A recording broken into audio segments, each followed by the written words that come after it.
Hey, everybody. Welcome to the Michigan Dental Association's virtual trustee forum for Thursday, February 24th. I'm Dr. Mike Mayhofer. This is your chance to get a little preview of some of the agenda items that our Board of Trustees will be covering at next Friday's MDA Board of Trustees meeting. We have a great group of speakers tonight to talk about some of these agenda items. We've got Dr. Stephen Maraw, the immediate past president of the MDA, Dr. Christopher Gurecki, current MDA trustee, Dr. Lauren Vanderhoof, also an MDA trustee, and finally, we're going to hear from Ms. Karen Burgess, our MDA executive director. So again, welcome. I'm going to start out by talking about one of the highlights of our agenda, and that's our generative discussion. You know, we've been having these generative discussions, which have been pretty good and engaging new ideas for the association.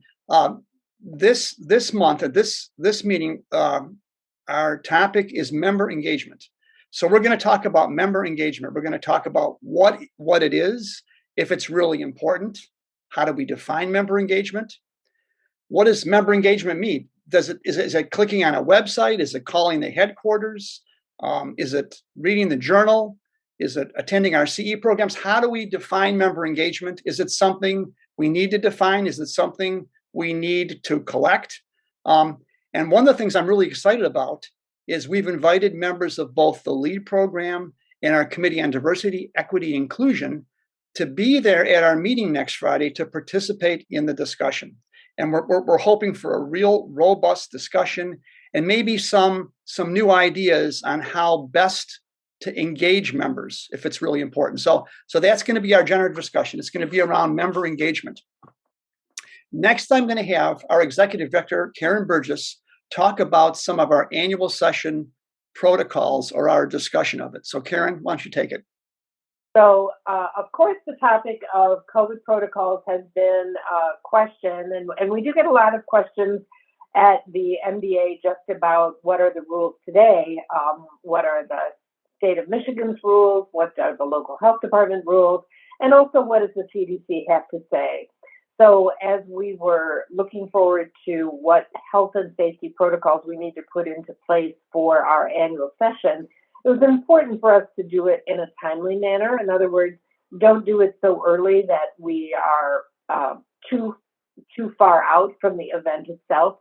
And also we wanted to make sure that the Committee on the Annual Session had the opportunity to weigh in. So they had a very thorough discussion, probably about a 2-hour meeting, to come up with their recommendations. And after a very thorough discussion, the Committee on the Annual Session is recommending that all attendees be required to wear a mask while at the venue,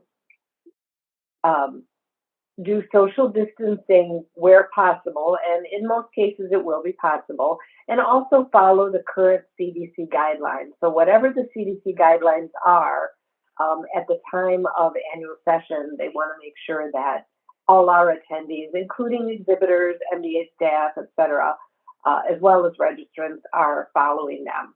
Then they're also recommending a daily self-screening. And many associations are doing this where it is a kind of an app format or something that you do online where you go through and verify that you don't have any of the symptoms associated with COVID-19. Daily self-screening for all attendees is also recommended by the Committee on the Annual Session. And then they're also asking the board to designate funds for the screening technology. And they're initially thinking that up to $15,000 would be devoted to enabling the daily screening. Andrea Sunderman anticipating the board's approval of the committee's recommendation is already looking into how we will implement these recommendations. So although they're not final until the board has its discussion and takes action, this is what the committee recommended for the board's consideration. And that's it on the COVID-19 front, Doctor. Great. Thank you, Karen. Next, we're going to hear from Dr. Steve Maraw regarding some of IFGA's endorsement opportunities. So, Steve. So this particular item has to do with a new endorsement that will be before the board meeting in the form of a resolution that has from a company called Prosperident, which deals with embezzlement and fraud protection investigation services. And so this particular item came about due to originally from a survey that the ADA put out, which really was astounding, wherein back in 2019, wherein about 20,000 dentists were polled, and almost half of them had reported that they had been involved in embezzlement. And so the MDA Insurance and Financial Group Committee on Endorsed Services had looked at opportunities to address this issue for our specific Michigan members. So back in September of 2021, the MDA IFG Committee on Endorsed Services put out an RFP to look at providing services in this arena of embezzlement and fraud protection and investigation services for MDA members.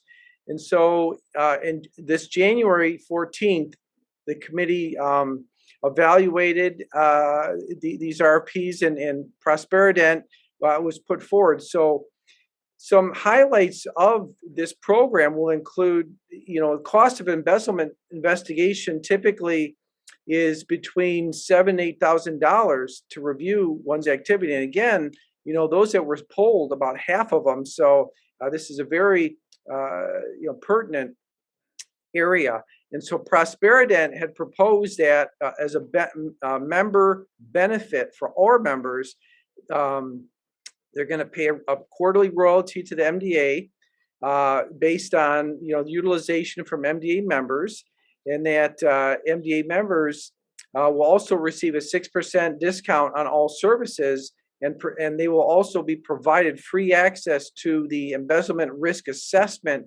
online questionnaire, which helps to sort of sort out are you as a member potentially in need of these services, or maybe a victim of embezzlement potentially.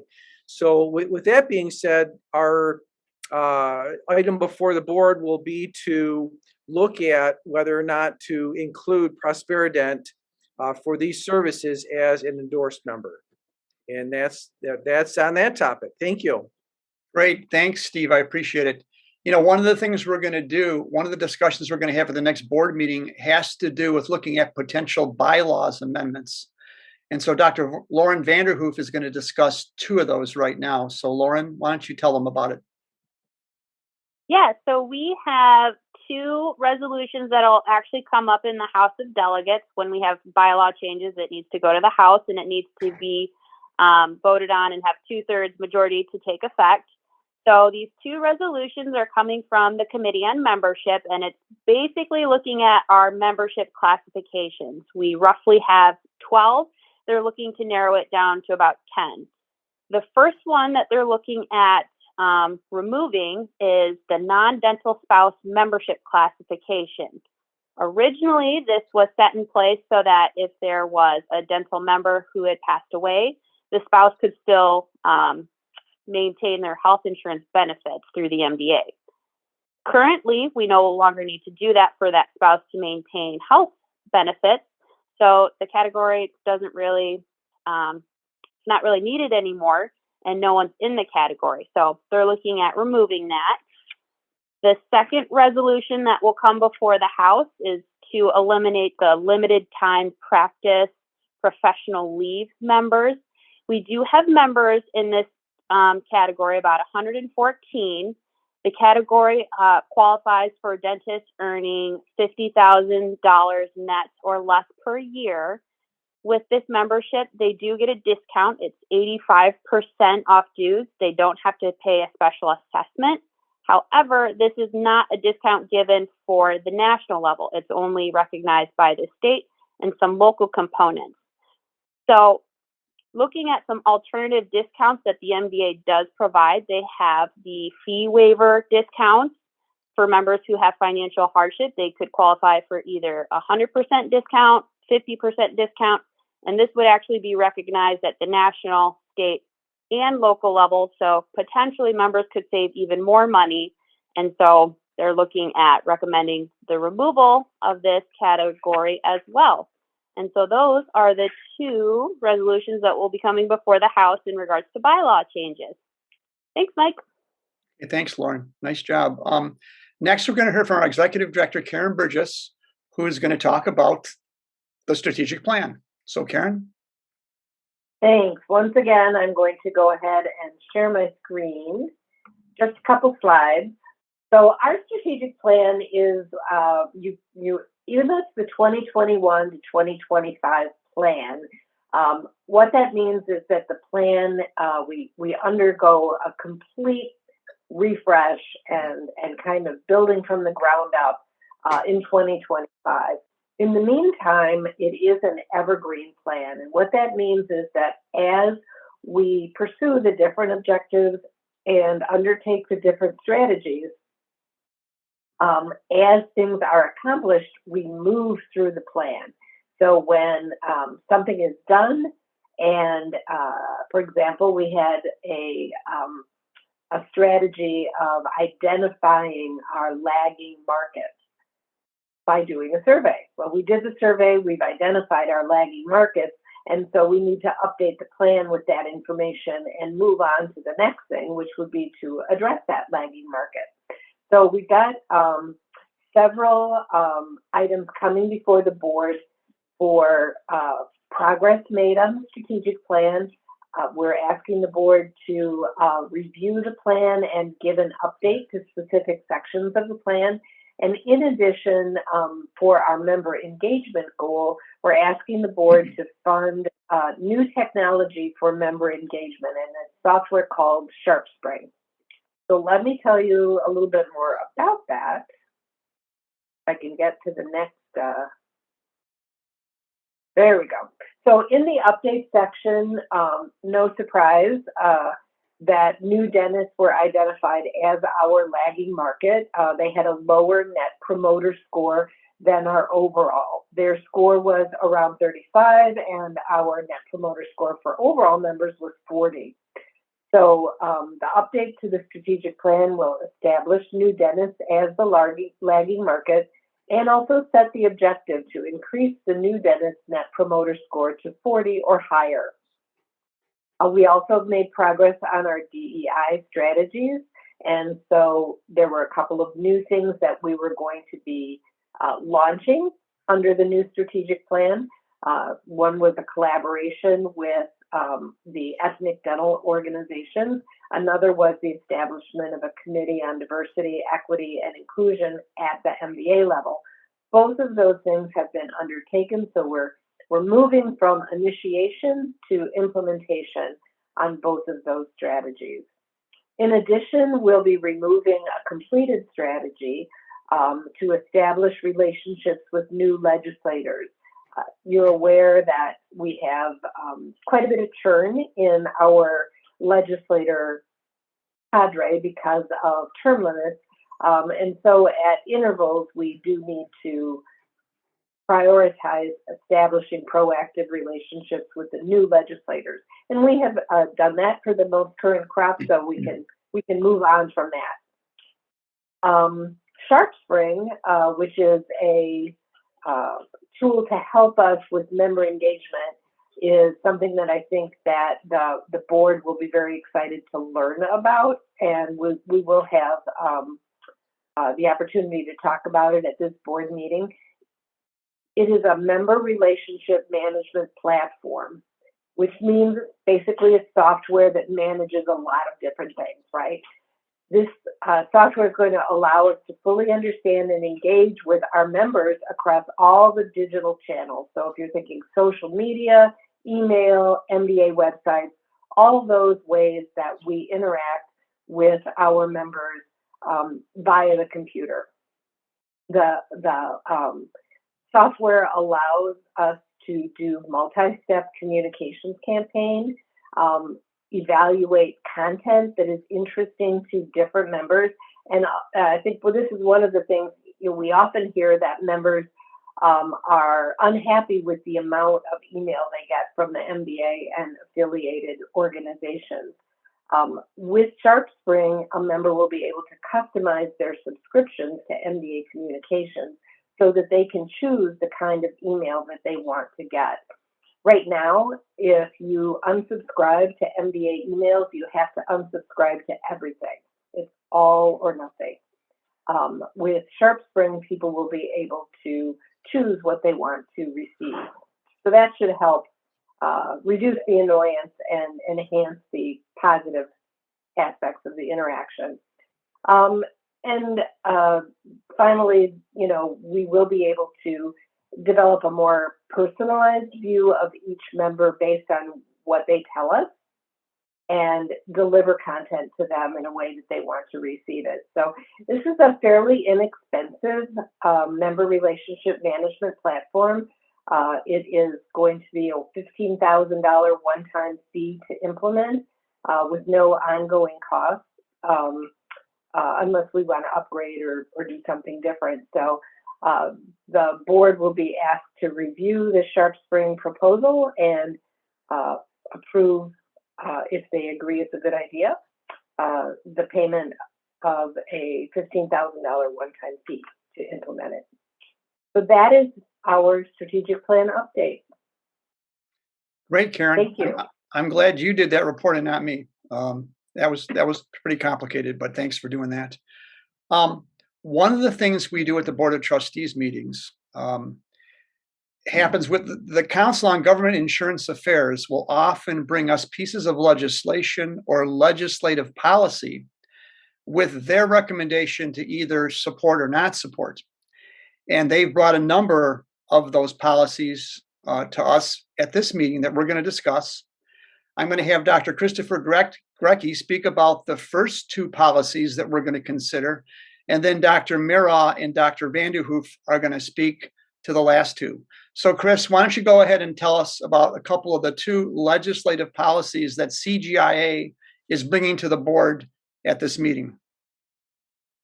Well, thanks a lot, Mike, and thanks everybody for joining us this Thursday evening. And so I do have two proposals that were brought through on the Committee of Government and Insurance Affairs.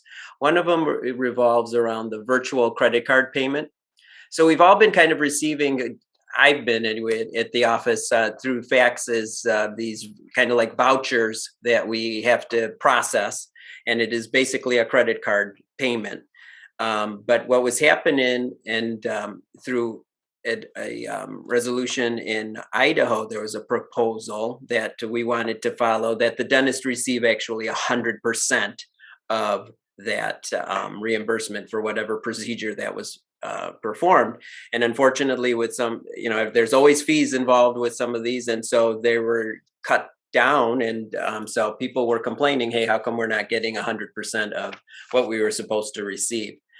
So the CGIA has was discussing and wants to propose that they actually have 100% reimbursement fees. So the committee reviewed, made changes. There were some amendments that were changed from a person instead of to an insurance company that provides dental benefits. And it was also, the proposal's going to be amended to ensure that also non-participating dentists will also receive equal percentages. So the proposal is basically just saying that the dental benefits for a nonprofit care corporation must provide one or more methods of payment or reimbursement that provide the dentist with 100% of the amount that was payable and do not require the dentist to incur a fee. So this is one of those proposals that a lot of members feel that advocacy isn't really that big of a deal, or it might not be that important, but it really gives us a tangible evidence that, that the Michigan Dental Association is working for members and trying to improve outcomes and be successful. Moving on to the next item that I'm going to cover is the proposal on CRNA and anesthesiology Medicaid reimbursement. So I've been involved with access to care for many years. And unfortunately, what's been happening is, especially after COVID, the operating rooms have bumped a lot of the dental procedures because they just weren't bringing in a lot of the fees were just very low, and it wasn't very lucrative. And if a hospital could put a bigger procedure that was reimbursed at a higher rate, they would do that instead of the dental procedure. So unfortunately, that limited the access in the hospital setting. So what some dentists are doing, and what the MDA and the Michigan Oral Health Coalition have been meeting, is to try to get rules so that there could be a nurse anesthetist that could, if the dentist decided to hire them, or a specialty office decided to hire them to do the procedures in their office. So the problem was trying to draft legislation so that Medicaid would reimburse those fees for a nurse anesthetist that would be covering that in an office. So the problem is relaying it with Medicaid to know that there are certain standards that have to be met to have in an operating room situation, and there's a listing of what they need to do.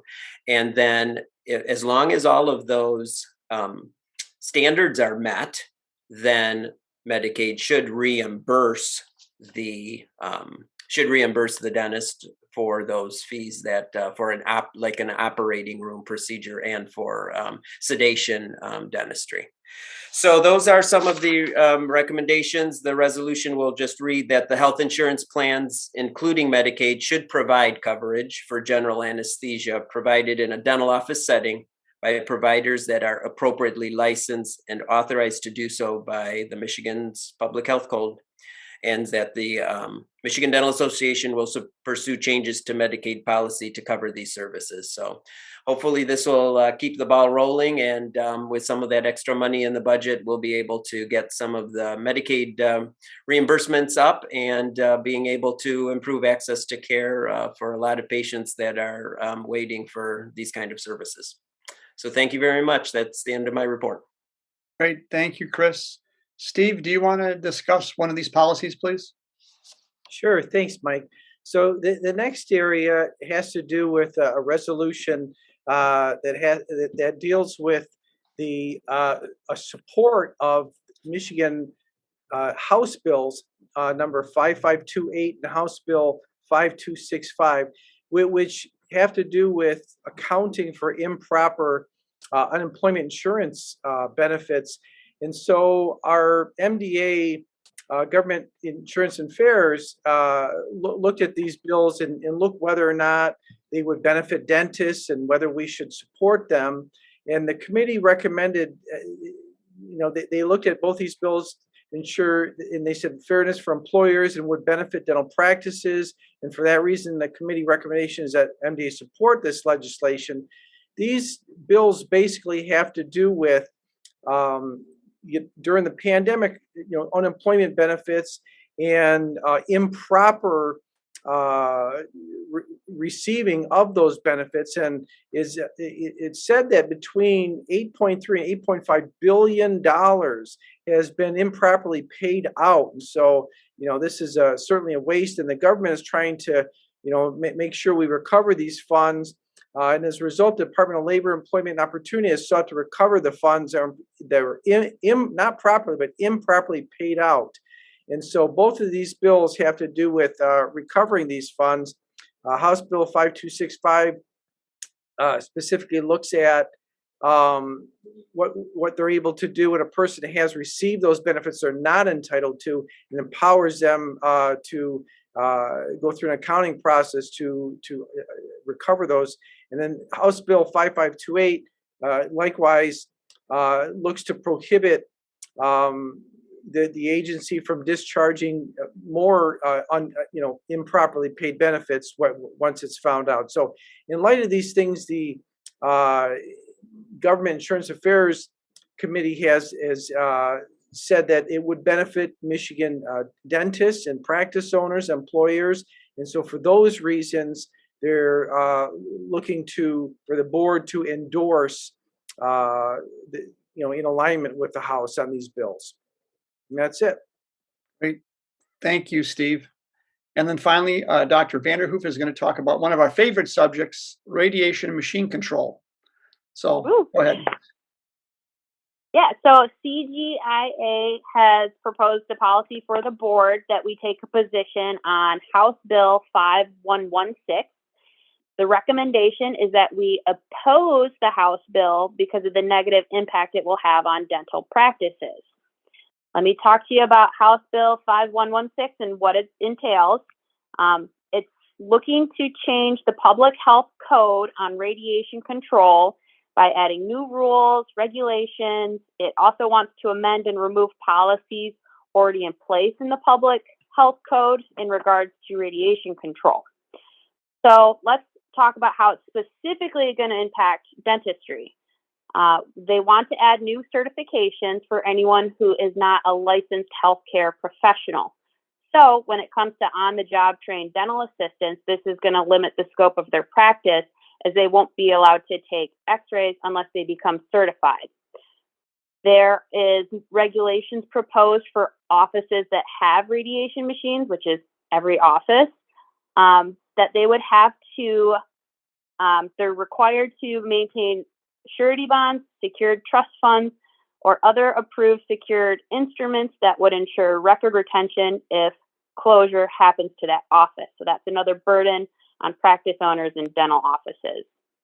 They also want to remove some sections currently in the public health code. One of them specifically pertains to handheld radiation machines, and that's something that the MDA advocated before on members' behalf to allow and authorize members to use that piece of equipment.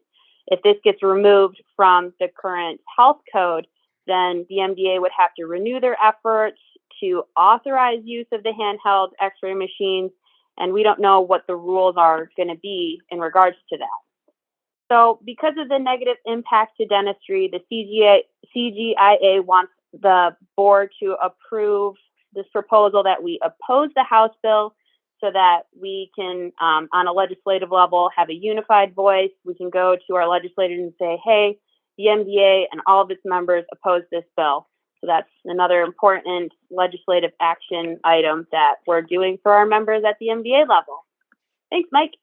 Great. Thanks, Lauren. Nice explanation of that, because it's kind of a complicated thing, but I think adoption of that would set dentistry back quite a bit. So anyway, all right. Well, that's pretty much our preview. We're opening it up for questions now. I can't see the chat. I don't know if anybody has any questions that they want to ask these representatives of the Board of Trustees, anything regarding the agenda or maybe anything else. Are there any questions from anybody?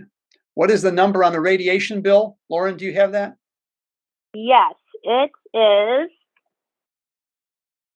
House Bill 5116. 5116 House Bill. We got a question from Vince Benevignia. This is for Steve Mera.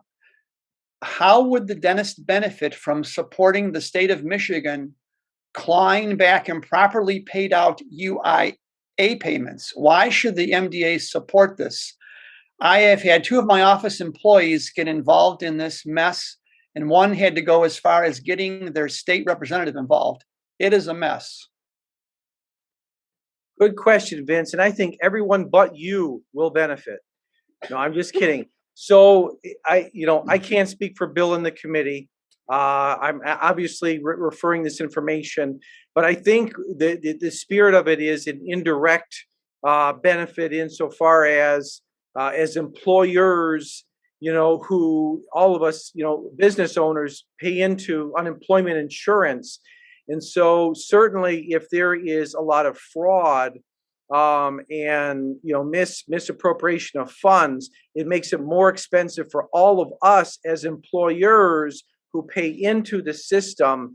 It would indirectly raise our rates should costs be out of control. So that is my explanation, but I would encourage you to ask Bill further about this specifically.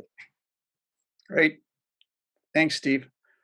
Anybody else out there have a question or a comment or want to share something from another component? I'm kind of curious, have all of the component representatives out there, has everybody assigned their delegates and alternates? Have they gotten with Michelle for the MDA House? I know last time we met, not everybody had their delegates and alternates in. We're kind of hoping that you've got them all assigned now. House of Delegates is only about a month away, so Karen Lawson says yes. Karen says yes. Thank you, Karen. All right. Anybody have any questions or anything else? If not, I guess I want to say thank you for attending. I hope this was a little bit informative. It gives you a little bit of a preview. Some of the agenda items that we're going to cover next Friday. There's a lot more, but we touched on some of the big ones. And that's about it. So thank you very much for coming. And we will see you all next time, okay? Okay. Good night. Good Thanks, night. everybody.